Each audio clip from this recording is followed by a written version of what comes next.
Et on brille de mille feux, on esquive des milliers de larmes.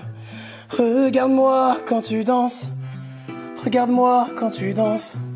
Il ne reste dans nos vies ni barrière ni défense. Bah moi je m'appelle Josia et mon nom d'artiste c'est Josia, du coup j'ai gardé mon prénom. Mon parcours, j'ai commencé la musique quand j'étais tout petit, je devais avoir 6 ou 7 ans, un truc comme ça. Ma mère adore la musique et il y avait toujours de la musique à la maison. C'était un peu le repère pour savoir quand il y avait du monde à la maison. En fait, si j'entendais de la musique, c'est que quelqu'un était là.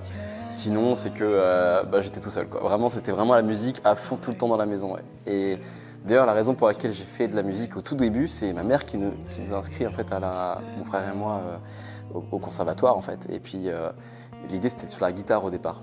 Il n'y avait plus de place, donc du coup j'ai pris la trompette. C'était vraiment au départ un choix par défaut, mais petit à petit, finalement j'ai adoré quoi. J'ai peur de ne plus te... Je voulais déjà faire de la musique, hein. Mes études n'étaient pas dans la musique, mais je voulais faire de la musique. Et donc il y avait peu de choses qui me permettaient de me développer dans la musique en Bretagne, ou en tout cas à Brest, là où j'étais. Donc je me suis dit, plutôt que de bouger peut-être à Rennes, je vais directement aller en Ile-de-France parce que je sais qu'ici, il y a beaucoup de choses. Et quand on a la volonté de le faire, de faire de la musique et de rentrer dans ce milieu-là, il y a des structures, il y a des organismes en fait, qui sont là quand même pour soutenir des projets, quoi. La nuit j'ai peur de fuir, je voudrais bien m'appartenir. Je viens pas d'une famille où, en tout cas mon père, la figure de mon père, c'est pas quelqu'un de très...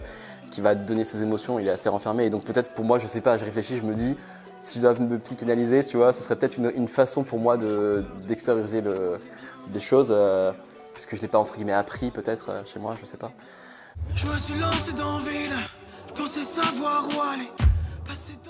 Et c'est pas que de la musique, c'est même quasiment plus en fait des stratégies comme de start-up un petit peu quoi, marketing et tout, voilà. L'idée d'être un artiste c'est un peu bizarre aussi, tu vois, t'as un côté un peu égocentré, un peu comme si t'as besoin, même ce métier fonctionne à la reconnaissance, donc plus t'as de reconnaissance, plus que ce soit dans le milieu professionnel ou même dans le public, plus t'as de crédit entre guillemets. Perdu la mémoire, attaché au temps qui passe. Alors je m'y attendais pas du tout, donc on était hyper contents, je me suis dit putain cool, j'ai gagné. Et ce qui est vraiment incroyable, c'est que j'avais même oublié quasiment qu'il y avait la première partie de Juliette Armanet, parce que pour moi c'était loin quoi. Un peu déboussolé, tu déambules seul dans les rues de la ville. Rien pour se sauver. Île-de-France, on n'imagine pas, enfin moi en arrivant au départ en 2018, quand je suis arrivé, je me disais c'est la ville quoi, tout est centré autour de Paris et c'est Paris entre guillemets quoi. Alors qu'en fait non, et c'était agréable de pouvoir voir donc tout ce truc-là que je connaissais pas du tout au départ, la forêt de Fontainebleau, et j'ai vraiment adoré. Donc on allait pique-niquer parfois là-bas, je prenais ma guitare et du coup c'était bien, ça me permettait de... Moi j'adore la nature et tout en fait, donc ça me mettait un peu dans un état de ah c'est cool, comme dans mon enfance quoi, tu vois, genre le truc d'être bien apaisé quoi. Mais est-ce que je pense toutes mes paroles, on continue de jouer des rôles géants. Elle aussi donc qui est artiste aussi, et comme elle a commencé un peu après moi, mais ça fonctionne super bien aussi pour elle, et en fait on se dit que dès qu'on a des trucs l'un ou l'autre, on essaye de s'entraider un peu tous les deux quoi. Et puis l'amour me porte. Les rencontres que je fais ici, les gens sont toujours, en tout cas, l'expérience que j'ai eue, hyper accueillants, hyper gentils. J'ai toujours eu que de bonnes expériences en fait.